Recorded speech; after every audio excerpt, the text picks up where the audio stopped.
Hello বন্ধুরা, কবে মাঠে ফিরবেন নেইমার জুনিয়র এবং নেইমারের করোনার কি অবস্থা তা জানানো হবে আমাদের আজকের ভিডিওতে। আসন্ন ক্লাব বিশ্বকাপে থাকবে না নেইমার জুনিয়র।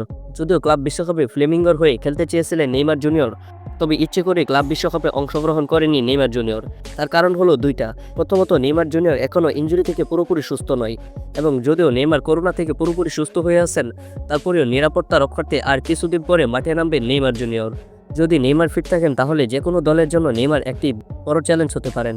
নিজের ফিটনেস এবং শারীরিক দিক চিন্তা করে নিজের ইচ্ছেতেই ক্লাব বিশ্বকাপে অংশগ্রহণ করেননি নেইমার। নেইমারের স্কিল এবং ট্যালেন্টের অভাব নেই, ইনজুরিতে বারবার পড়ার কারণেই মাঠে ফেরার প্রসঙ্গে নেইমার বলেন, আমি এখনও ক্লাব কিংবা জাতীয় দলে খেলার মতন পুরোপুরি ফিট হইনি। আমি মনে করি এই মুহূর্তে আমার একটি ভুল সিদ্ধান্ত আমার ক্যারিয়ারের জন্য বড় ধাক্কা হতে পারে। সত্যি নেইমারের মতো একজন প্লেয়ার পাওয়াটা ভাগ্যের ব্যাপার। নেইমার হলো ব্রাজিলের সেই কিংবদন্তি যার পরিবর্তে এখনও কোনো প্লেয়ার আসেনি। 2026 বিশ্বকাপের পর নেইমার জুনিয়র অবসর নেবেন।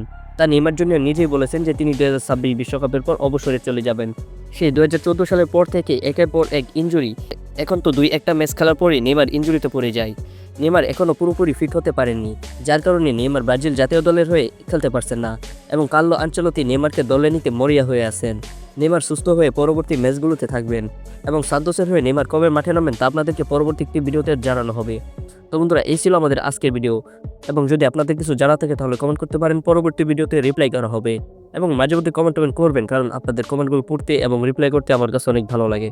তো বন্ধুরা, এই ছিল আমাদের আজকের ভিডিও। সবাই ভালো থাকেন, সুস্থ থাকেন। আল্লাহ হাফিজ।